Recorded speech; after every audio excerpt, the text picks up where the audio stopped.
ਭਾਰਤ ਵਿੱਚ ਇੱਕ ਭਗਤੀ ਕਾਲ ਦਾ ਦੌਰ ਰਿਹਾ ਹੈ, ਜਿਸ ਵਿੱਚ ਸਮਸਤ ਭਾਰਤ ਦੇ ਵਿੱਚ ਥਾਂ ਥਾਂ ਤੇ ਉੱਗੇ ਭਗਤ ਬ੍ਰਹਮ ਗਿਆਨੀ ਪੈਦਾ ਹੋਏ। ਉਹਨੂੰ ਆਮ ਦਾਰਸ਼ਨਿਕ ਭਗਤੀ ਕਾਲ ਕਹਿੰਦੇ ਨੇ। ਬੰਗਾਲ ਦੇ ਵਿੱਚ ਜੈਦੇਵ ਹੋਏ, ਮਹਾਰਾਸ਼ਟਰ ਦੇ ਵਿੱਚ ਸ਼੍ਰੀ ਨਾਮਦੇਵ, ਉੱਤਰੀ ਭਾਰਤ ਦੇ ਵਿੱਚ ਕਬੀਰ, ਰਾਮਾਨੰਦ, ਪਰਮਾਨੰਦ, ਰਵਿਦਾਸ ਜੈਸੇ ਉੱਗੀਆਂ ਹਸਤੀਆਂ ਨੇ ਭਗਤੀ ਭਾਵ ਦੇ ਗੀਤ ਗਾ ਕੇ ਹਿਰਦਿਆਂ ਨੂੰ ਅੰਦੋਲਿਤ ਕੀਤਾ। ਉੱਥੇ ਪੰਜਾਬ ਦੇ ਵਿੱਚ ਬਾਬਾ ਫਰੀਦ ਦੇ ਅਮਰ ਕਲਾਮ ਨੇ ਅਮਰ ਜ਼ਿੰਦਗੀ ਦੀ ਪ੍ਰੇਰਨਾ ਦਿੱਤੀ।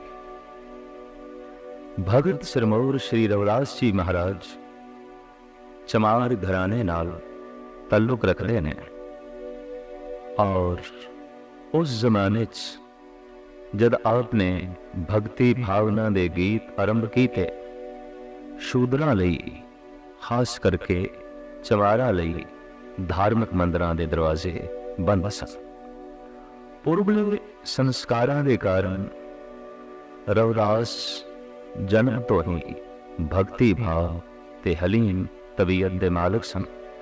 ਆਪ ਦੀ ਮਾਤਾ ਦਾ ਨਾਂ ਇਤਿਹਾਸਕਾਰਾਂ ਨੇ ਧੁਰਬਿਨੀਆਂ ਲਿਖਿਆ ਹੈ, ਔਰ ਪਿਤਾ ਦਾ ਨਾਂ ਰਾਮ।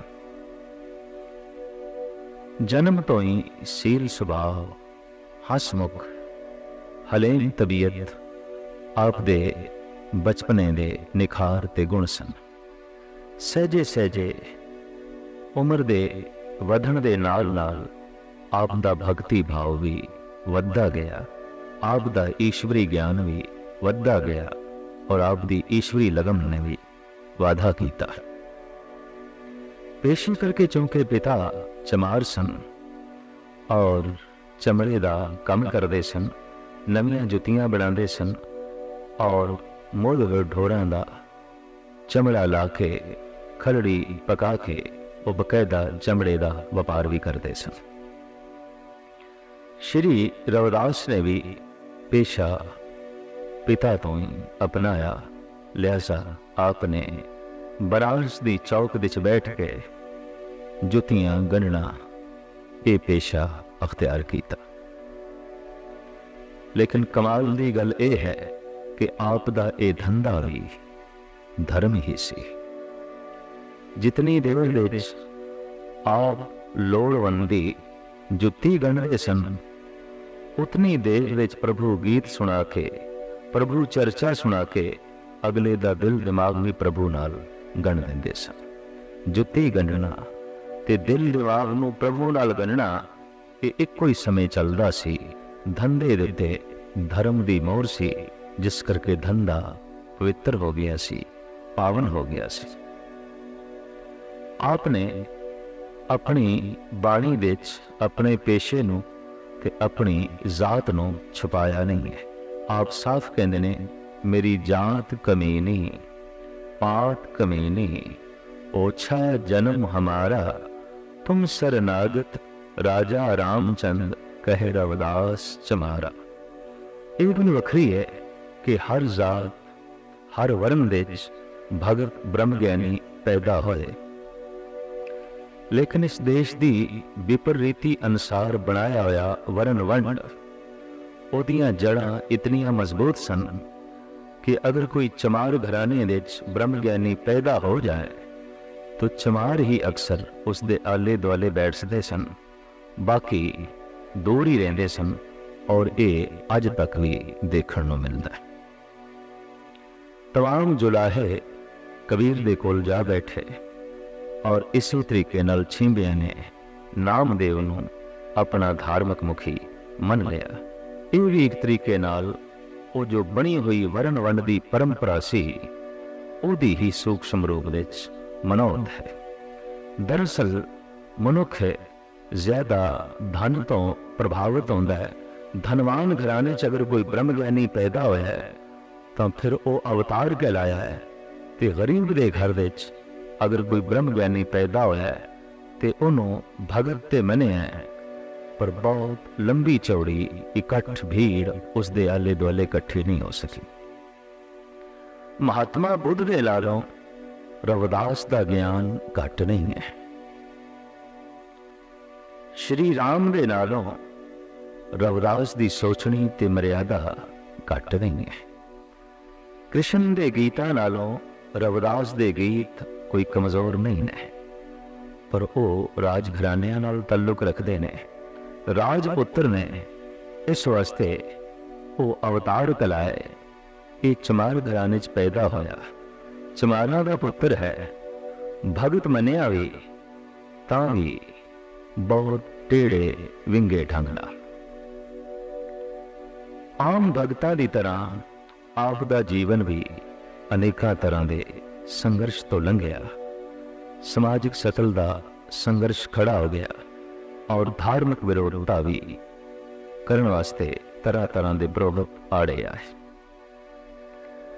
और आम है श्रेष्ठ पुरुषों की तरह इन्हां दे उत्ते भी झूठे दूषण लगते रहे। एक आम गाथा है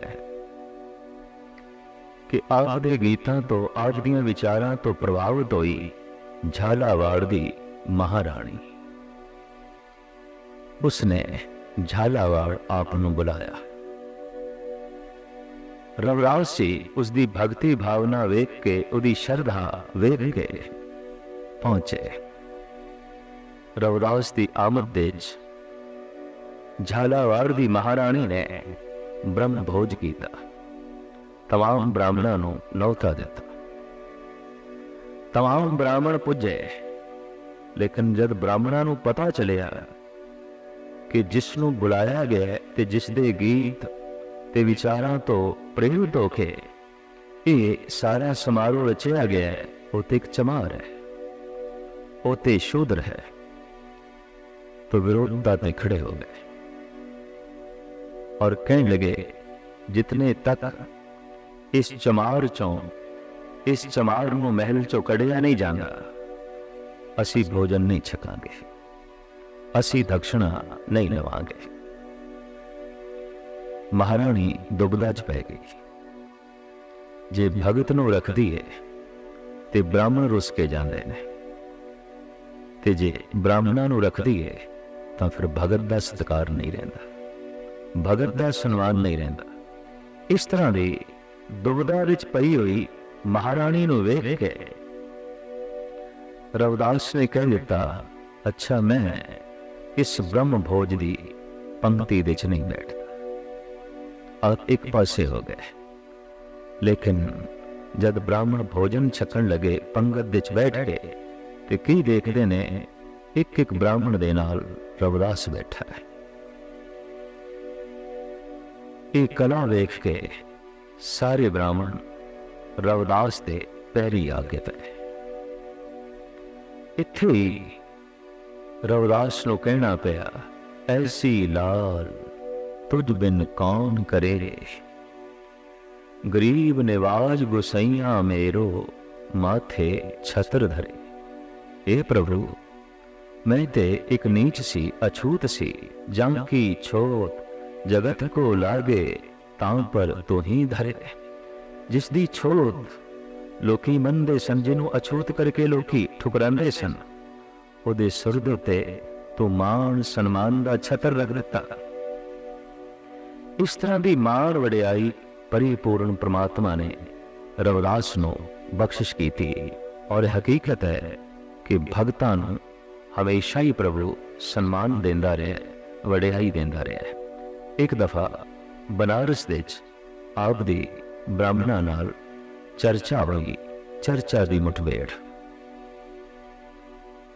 दूतर ब्राह्मणों ने प्रभुता ने साफ कह दिता कि चमार का कोई हक नहीं किसी नूं धार्मिक उपदेश देना, चमार का कोई हक नहीं पूजा पाठ करना। उस वक्त रविदास कहते ने कि मैं हुण पावन हाँ, पवित्र हाँ, भावें मेरा पेशा चमड़े दी जुतियां बनाना है, लेकिन फिर भी मैं पावन हाँ, पवित्र हाँ। कैसे? रविदास ने यह भी कह दिता कि तुसी पावन नहीं हो, मैं पावन। तुसी पवित्र नहीं हो, मैं पवित्र हाँ। इस नाल ते उत्तेजित होना ही सी सारे पुरोहित लोगों ने। तो रविदास बड़े सुंदर नाल ढंग नाल पुरोहितां नूं समझाते ने। आप फरमान करते हैं, सुरसरी सल कृत बार नीरे ते संत जन करत नह पान। अगर गंगा दे जल दी शराब बनाई जाए ते किसी संत दे अगों पेश की जाए ते संत ने कह देना ठीक है, ये गंगा जल भी बनाई गई है, पर गंगा जल वो गंगा जल नहीं रहा, वो शराब हो गए, अपवित्र हो गए, मैं नहीं पियांगा। संत ठोकर मार देगा, चाहे वो शराब गंगा दे जल की क्यों नहीं बनी हुई। सुर श्री सल कृत बार नीरे ते संत जन करत न पान। सुरा अपवित्र नत अवल जल रे, सुरसरी मिलत न होत आनंद। ओही शराब दी बोतल जे वगदी हुई गंगा विच उड़ेल लीती जाए तो उस गंगा दा जल संत पीवेगा भी सही, संत इशनान भी करेगा। क्यों कि हुण गंदे नाले ते गंदी शराब गंगा विच मिल के गंगा दा रूप धारण कर चुके ने। हू बहु रविदास ने कहा, भावें तुसी निर्मल गंगा की तरह सी, लेकिन हुण तुसी शराब की तरह बन गए, गंगा तो वक। भावें मैं शराब की बोतल की तरह सी, पर मैं गंगा विच लीन होके गंगा का रूप हो गया, पावन हो गया, पवित्र हो गया। भावें मैं अछूत घराने पैदा होया तां भी मैं पवित्र हाँ, भावें तुसी ब्राह्मण घर विच जन्मे हो तां भी अछूत हो। इस ढंग की हौसलामंद और बड़े दार्शनिक ढंग नाल गल करनी, इस गल तो सबूत है कि यह विद्या अनुभवी सी। दरअसल विद्या होंदी ही दो तरह की है, एक तो हो किताबी विद्या, अक्षरी विद्या, एक वो जो अनुभवी विद्या है। किताबी विद्या इंज है जैसे हाउस दा पानी, और अनुभवी विद्या ऐसी है जैसे झरनियां दा जल जो पहाड़ों दे चों सोमे निकलते हैं। ईश्वर का चिंतन करदे जब मनुख की सुरत ईश्वर दे लीन आउंदी है ते उहदे अंदरों ज्ञान के झरने फुट पैंदे ने। चौक विच बैठे आप जुत्तियां गंढ रहे सन। एक जुत्ती गणाउण आया है, उन्हें तरक खड़ी कर दी। बे सुन चमारा, आखिर गंढदा ते तो जुत्तियां ही हैं, भगत किहड़ी गल ना बनिया है। उत्थे रविदास कहते ने, चमर ठा गांठ न जाना ही, मैं जुत्ती गंढना जानदा ही नहीं। लोग गठावे पर नहीं, लोग गठांदे ने पैरां दी जुत्ती, जद के मैं जुत्ती गंढना जानदा ही नहीं। और अखीर विच शब्द विच कहंदे ने, लोग गंठ गंठ खराब गोचा, और बिन गंठे जाए पहुंचा। बहुत कीमती गल रहस ते रमज दे श्री रविदास जी महाराज कह गए ने। आप कहने ने शरीर एक चमड़े की मड़ी हुई जुत्ती ते है, होर की है। और ऐसा होता है कि कभी पुत्रा नालों टुटदी है तो बंदा फिर गंढदा है, मित्रा नाल टुटदी है बंदा फिर गंढदा है, भरावां नाल टुटदी है बंदा फिर गंढदा है, पत्नी नाल टुटदी है, पति नाल टुटदी है, और टुटण ते फिर बंदा उसनों गंढदा है। रविदास कहने, मैं देखना ये जुत्ती रोज टुटदी है, ये जुत्ती लोकी रोज गंढांदे ने। लोग गंढ गंढ खवाब गोचा, लोग इस तरह इस जुत्ती नो रोज गड़ा गड़ा के खज्जल खुआर हो रहे हैं, परेशान हो रहे हैं, दुखी हो रहे हैं। और बिन गंठे जाए पहुंचा, मैं बिना गंढिया ही परमात्मा दे दर दे पहुंच गए। अकाल पुरख दे दर ते पहुंच गया, मैं किसी नाल भी नहीं गंढी। और मैं ऐसे अकाल पुरख परमात्मा नाल गंढ पाई है जिहड़ी टुटदी ही नहीं। तोरी न टूटे छोड़ी न छूटे, ऐसी माधो खिंचत नहीं। साची प्रीत हम तुम सो जोरी, तुम सो जोर अवर संग तोरी। ये भगत रविदास जी महाराज का शब्द है। आप इस शब्द विच कहंदे ने, तुमरे भजन कटे जम फासा, भगत हेत गावे रविदासा। भगती भाव नाल हे प्रभु मैं तेरे गीत गा रहा, क्योंकि मैनू ये बहुत होया है कि तेरा भजन, तेरे भगती भावना दे भरे हुए गीत जमा दी फाई नू कट देंदे ने। जमा दी फाई, जन्मां दी फाई, बार बार जमना, बार बार मरना। दरअसल इस देश दे जितने भी धार्मिक मत भगत संत पैदा होए ने, उन्होंने सब तो वड्डा दुख ही मनिया है बार बार दा जमना ते बार बार दा मरना। जमन मरना बहुत वड्डा दुख, इस सब तो वड्डा सुख परम आनंद की जन्म मरण दी निवृत्ति, जन्म मरण तो छुटकारा। साहिबां दी बाणी दा फैसला साहिब गुरु अर्जन देव जी महाराज फरमांदे ने, प्रभ जन्म मरण निवार, हार भरियो द्वार।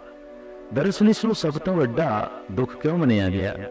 जैसे कोई एक पहली क्लास दे बच्चा पढ़ रहा है, साल मेहनत करके वो दूजी च आया है, तीजी च आया है, चौथी च आया है, पंजवीं च आया है।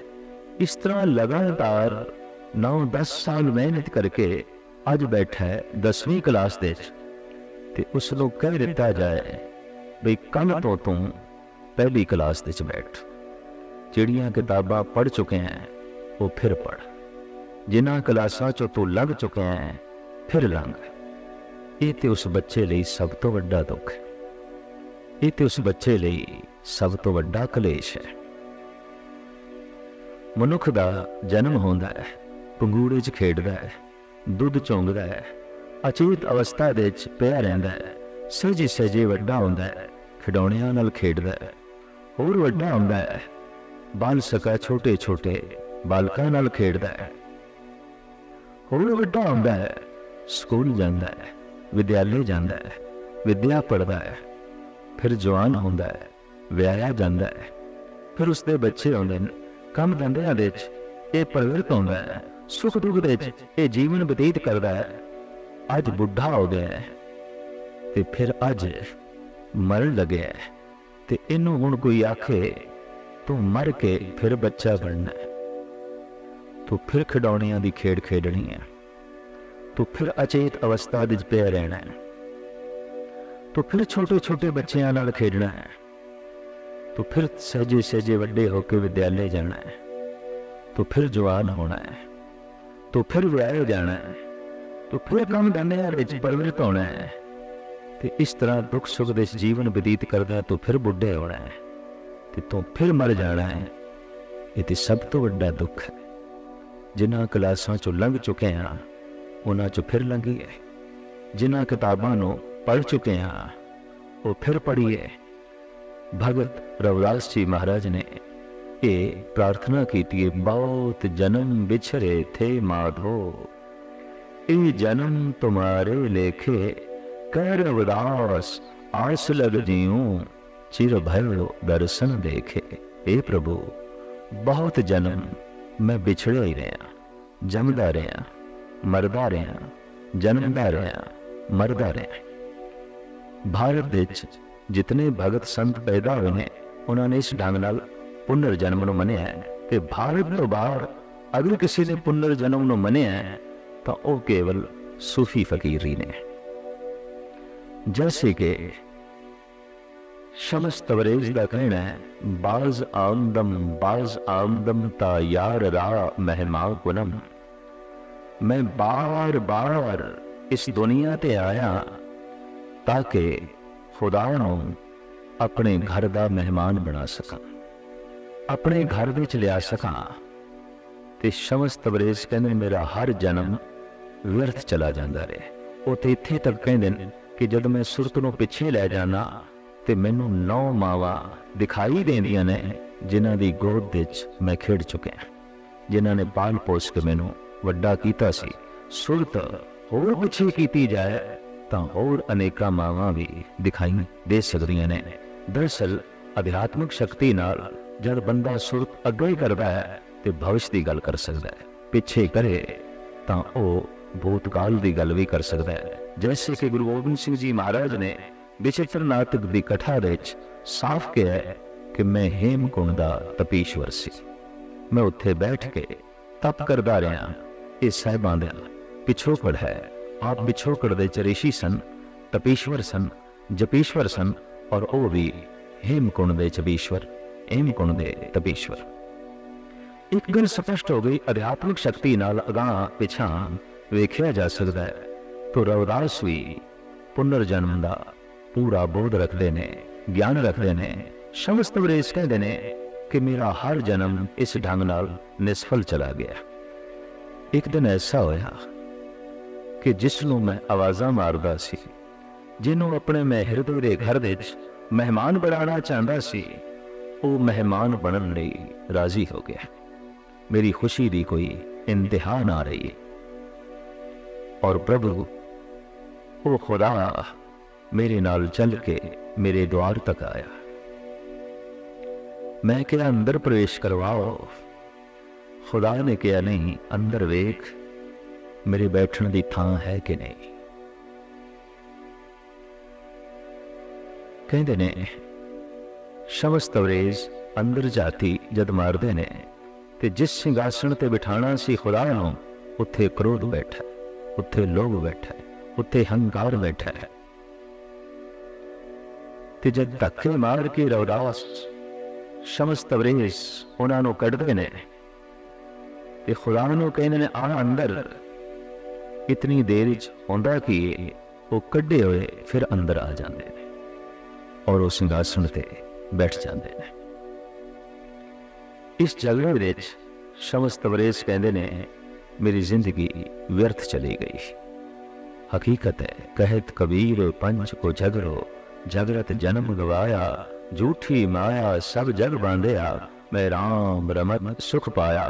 तो रविदास कहते हे प्रभु मैं बहुत जन्मां तो बिछड़िया रहा, अद की बख्शिश कर, अद की रहमत कर, तू मेरे हृदय विच आन के वस, ताकि जन्म मरण तो छुटकारा हो। निर्माणता आप दी इतनी ज्यादा है कि जब आप दे भक्ति भाव का चारों पासे प्रभाव पिया, आप दे गुणों की महक जब चारों पासे फैली तो कुदरती सी इस तो न चाहते होया भी लोगों ने, पुरोहित लोगों ने भी मुअत्तर होना सी। तो बनारस का जो मुखी पुरोहित सी एक दिन गुणा तो प्रभावित होके, भक्ति भाव तो प्रभावित होके आप दे कदमां ते आके डिगया। रविदास के उत्ते एकदम बिस्मार तारी हो गया कि मुखी पुरोहित बनारस की सिरमौर हस्ती ओदा मस्तक मेरे कदमां ते। तो निर्माणता दी हद है रविदास की। आप कहते ने मेरी जात कुडवांडला ढोर ढोवंता, अज हूं बनारसी आस पासा। मैं ते एक चमार दा पुत्र हां। मेरा जन्म उस घराने विच होया है जिहड़े मोए हुए ढोरां दी खल लांदे ने, और अज हूं बनारसी आस पासा, वो ते अज भी बनारस के आले दुआले मेरी जात दे बंदे मोए हुए ढोरां दी खल लांदे ने। मेरी जात कुडबांडला ढोर ढोअंता, अज हूं बनारसी आस पासा, और अब विप्रते प्रधान करे डंडौत, तेरे नाए शरणाए रविदास दासा। हे प्रभु उनते प्रधान विप्र मुखी पुरोहित मैनू सजदा करदा है, मैनू मत्था टेकदा है, पर हे प्रभु ये मैनू नहीं मत्था टेक रहा, ये तैनू ही मत्था टेक रहा है, क्योंकि तू मेरे हृदय च आन के वसे है। जिस दिन दा तू मेरे हृदय च आन के वसे है उस दिन दा मैं चमार नहीं ब्राह्मण हो गया, उस दिन दा मैं अछूत नहीं पावन हो गया, उस दिन दा मैं तुच्छ नहीं श्रेष्ठ हो गया। और उस दिन दा मैं ਇਹ ਵੀ महसूस कर रहा कि हुण तेरे ते मेरे विच कोई अंतरा भी नहीं रहा। तो ही मोही अंतर कैसा, कनक कटक जल तरंग जैसा। इते इतना ही भेद है जैसे सोना ते सोने दे गहने, लेकिन ये भेद भी मेरा मिट गया। इस तो पहले मैं भरम दे जरूर सी माधवे, क्या कहिए ब्रह्म ऐसा, जैसा मानिए होए न तैसा। नरपत एक सिंहासन सोया, सुपने भया भिखारी, अछत राज बिछरत दुख पाया, सोगत भई हमारी। ये आस्था मेरी रही है जैसे कि कोई राजा सौ जाए ते सुपने च भिखारी हो जाए, ते दर दर भिक्षा मंगे, ते दुखी हो रहे होवे, बेचैन हो रहे होवे, रो रहे होवे, है ते हो राजा पर नींद करके भिखारी बन गए।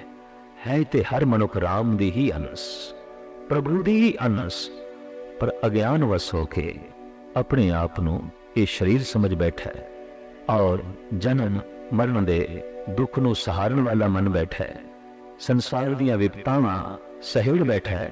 जिस दिन ज्ञान उदय होंदा है, जिस दिन प्रकाश होंदा है, उस दिन इसनू पता चलता है। जिस दिन जागृत अवस्था प्राप्त होती है, उस दिन इसनू बोध होंदा है मैं ते राजा हाँ, भिखारी नहीं, मैं ते शहनशाह।